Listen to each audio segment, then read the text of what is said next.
चलिए खबरों में आगे बढ़ते हैं और बात करेंगे इंसाफ की सुप्रीम उम्मीद की, क्योंकि देखिए एक तरफ इस पूरे मामले को लेकर अब इंसाफ की उम्मीद ऐसे जग चुकी है, क्योंकि एक तरफ हम देख रहे हैं कि सीबीआई इस पूरे मामले की जांच पड़ताल कर रही है। वही महिमा, अब सुप्रीम कोर्ट ने भी पूरे मामले में स्वतः संज्ञान ले लिया है और कहा जा रहा है कि सुप्रीम कोर्ट इस पूरे मामले में 20 अगस्त को चीफ जस्टिस अगर डीवाई चंद्रचूड़ की बात करें तो उनकी अध्यक्षता वाली बेंच सुनवाई करने वाली है और एक उम्मीद भी जग गई है कि इस पूरे मामले में आगे क्या मोड़ देखने को मिलेगा।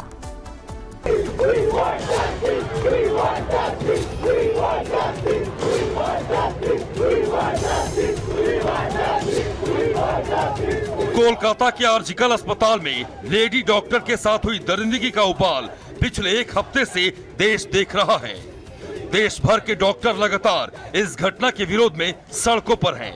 डॉक्टर पीड़िता के परिवार को इंसाफ दिलाने के साथ साथ डॉक्टरों की सुरक्षा के लिए भी मजबूत कानून की मांग कर रहे हैं। सच पूछिए तो क्या आम और क्या खास, कोलकाता रेप मर्डर केस ने समाज के हर वर्ग को आंदोलित कर दिया है। इसी कड़ी में अब 71 पद्म पुरस्कार प्राप्त डॉक्टरों ने भी पीएम मोदी को पत्र लिखकर कोलकाता में हुए जघन्य अपराध के दोषियों के खिलाफ त्वरित और निर्णायक कार्रवाई करने की मांग की है। जाहिर है कोलकाता में लेडी डॉक्टर के साथ हुई दरिंदगी की घटना ने हर किसी को दहला दिया है। विरोध कर रहे डॉक्टर्स इस बात पर अड़े हैं कि जब तक इस पूरे मामले की सच्चाई सामने नहीं आ जाती है, डॉक्टर्स अपना विरोध प्रदर्शन खत्म नहीं करेंगे। इस मामले ने अब इतना तूल पकड़ लिया है कि देश में फैले उबाल के बीच सुप्रीम कोर्ट ने खुद आरजीकल मेडिकल कॉलेज में हुए रेप मर्डर केस का स्वतः संज्ञान लिया है। सुप्रीम कोर्ट ने इस मामले को ट्रेनी डॉक्टर के रेप मर्डर केस के नाम से लिस्ट किया है। चीफ जस्टिस डीवाई चंद्रचूड़ की अध्यक्षता वाली बेंच 20 अगस्त को इस मामले की सुनवाई करेगी। सुप्रीम कोर्ट में कोलकाता कांड, सुप्रीम कोर्ट का दखल, कोलकाता में हलचल। जानकारी के मुताबिक सुप्रीम कोर्ट के चीफ जस्टिस डीवाई चंद्रचूड़ की बेंच इस मामले की सुनवाई करेगी, जिसमें चीफ जस्टिस के अलावा जस्टिस जेबी पादरीवाला और जस्टिस मनोज मिश्रा भी शामिल रहेंगे। यानी किसी याचिका के बिना ही सुप्रीम कोर्ट ने एक्शन ले लिया है। जाहिर है इस मामले में सुप्रीम कोर्ट का दखल बेहद महत्वपूर्ण है, क्योंकि इस घटना को लेकर जिस तरीके से देश भर के डॉक्टर्स प्रदर्शन कर रहे हैं, उम्मीद जताई जा रही है कि सुप्रीम कोर्ट के दखल से अब इस केस में इंसाफ तो मिलेगा ही, साथ ही सुप्रीम कोर्ट डॉक्टरों की सुरक्षा से जुड़े मुद्दे पर भी निर्णायक फैसला ले सकता है। Bureau report, Republic Bharat.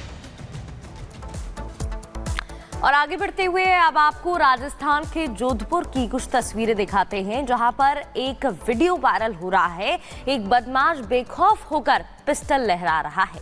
देखिए आरोपी का ना तो कानून का डर है, ना पुलिस का खौफ है और दिन दहाड़े शराब कारोबारी पर पिस्टल तान दी। देखिए रिपोर्ट।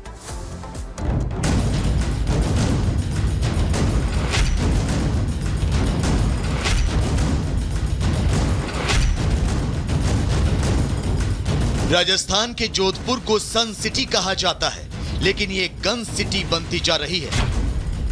ऐसा कहने के पीछे की वजह है ये वीडियो, जो जोधपुर का ही है, जहां एक बंदूकबाज बदमाश शराब व्यापारी पर अवैध पिस्टल तान देता है। बताया जा रहा है कि बदमाश अपनी थार गाड़ी से शराब लेने पहुंचता है। शराब व्यापारी से पैसों को लेकर कहा सुनी होती है। बदमाश ताव में आता है, पीछे दबी हुई पिस्टल निकालता है और व्यापारी पर तान देता है। पूरा वाकया सीसीटीवी में कैद हो जाता है। बदमाश एक बार नहीं बल्कि कई बार अपनी अवैध पिस्टल से फायर करने की कोशिश करता है, लेकिन वो करता नहीं। बदमाश की इस हरकत से इलाके में दहशत का माहौल पैदा हो जाता है। काफी देर बाद आरोपी अपने साथियों को लेकर वहां से निकल जाता है। हालांकि आरोपी के डर के मारे शराब व्यापारी ने शिकायत नहीं कराई, लेकिन पुलिस ने सीसीटीवी के आधार पर मामला दर्ज कर लिया है और आरोपी पर एक्शन की बात कह रही है। Bureau report, Republic Bharat.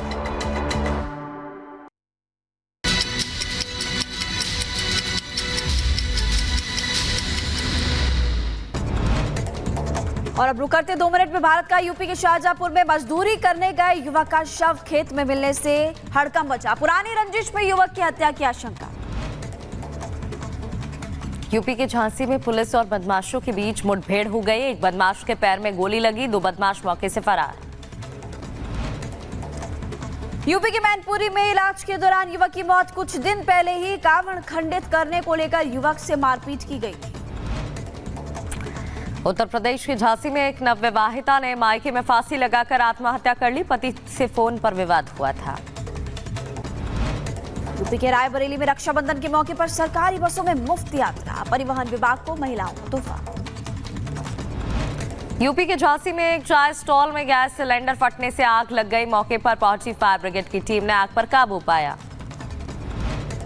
UP के हमीरपुर में नाले में नहाने गए 3 दोस्त गहरे पानी में डूब गए। एक युवक की गहरे पानी में डूबने से जान चली गई। यूपी के बदायूं में तेज रफ्तार का खैर टेम्पो और डीसीएम की टक्कर। हादसे में एक महिला की मौत।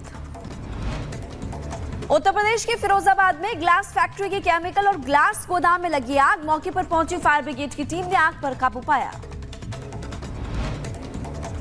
यूपी के रायबरेली में बीजेपी की विधायक अदिति सिंह ने किया पैदल मार्च। पश्चिम बंगाल में महिला डॉक्टर के साथ हुई बर्बरता का विरोध जताया। बांग्लादेश में हिंदुओं के खिलाफ हुई हिंसा को लेकर बुलंदशहर में हिंदूवादी संगठनों ने पैदल मार्च निकाला। हाथों में तख्ती लेकर प्रदर्शन किया।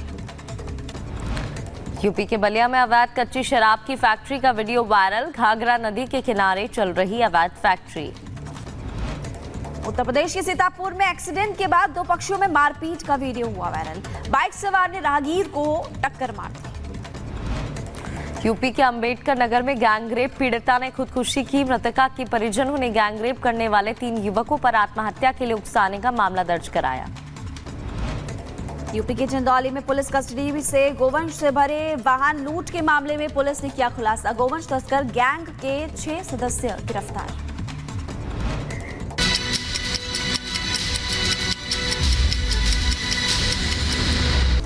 और चलिए सबसे पहले बात कोलकाता रेप मामले की करते हैं। रेप मर्डर केस को लेकर पूरे देश में उबाल देखने को मिल रहा है और इसको लेकर डॉक्टर्स चाहे गवर्नमेंट अस्पताल के हों चाहे प्राइवेट हॉस्पिटल के विरोध कर रहे हैं, नाराजगी जता रहे हैं। बिल्कुल आप सही कह रहे हैं, लेकिन इसके बीच सबसे महत्वपूर्ण प्रगति यहाँ पर पीड़ित परिवार है जो कि इंसाफ की मांग कर रहा है और लगातार ममता सरकार पर भी निशाना साधते हुए नजर आ रहा है। सवाल खड़ा कर रहा है ममता सरकार पर, कार्यशैली पर, प्रशासन पर और वहां की जो पुलिस है उस पर भी सवाल खड़े करते हुए पीड़ित परिवार इस वक्त नजर आ रहा है। इस पर आप इस पूरी रिपोर्ट को देखिए।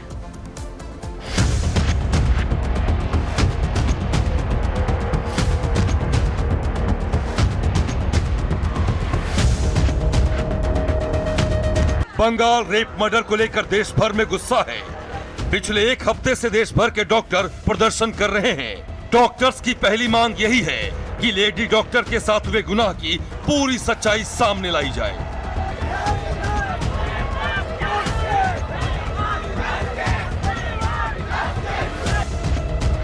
हालांकि सच्चाई सामने लाने के लिए सीबीआई की टीम ने अपना पूरा जोर लगा दिया है, लेकिन जिस तरीके से इस केस में पश्चिम बंगाल सरकार और वहां की पुलिस की भूमिका सवालों के घेरे में आई है, कई सवाल अपना जवाब तलाश रहे हैं, जिसके चलते ये केस थोड़ा उलझता जा रहा है। वहीं इंसाफ में हो रही देरी को लेकर पीड़िता के घर वाले भी निराश नजर आ रहे हैं। खासकर बंगाल सरकार, आरजीकर अस्पताल प्रशासन और बंगाल पुलिस की भूमिका को लेकर पीड़िता के घर वालों का असंतोष बढ़ गया है। उन्होंने जांच के नतीजों में हो रही देरी को लेकर बंगाल सरकार की मशीनरी पर गंभीर सवाल खड़े किए हैं। एकदम हम लोग का डिपार्टमेंट का कोई नहीं और कॉलेज का कोई हमारा साथ कोऑपरेट नहीं किया। यही तो दिक्कत है हम लोगों का, जो डिपार्टमेंट पूरा इसलिए इन्वॉल्व है इसमें। बेशक अपनी बेटी को खो चुके पिता की नाराजगी जायज है, वहीं इस मामले को लेकर रविवार को भी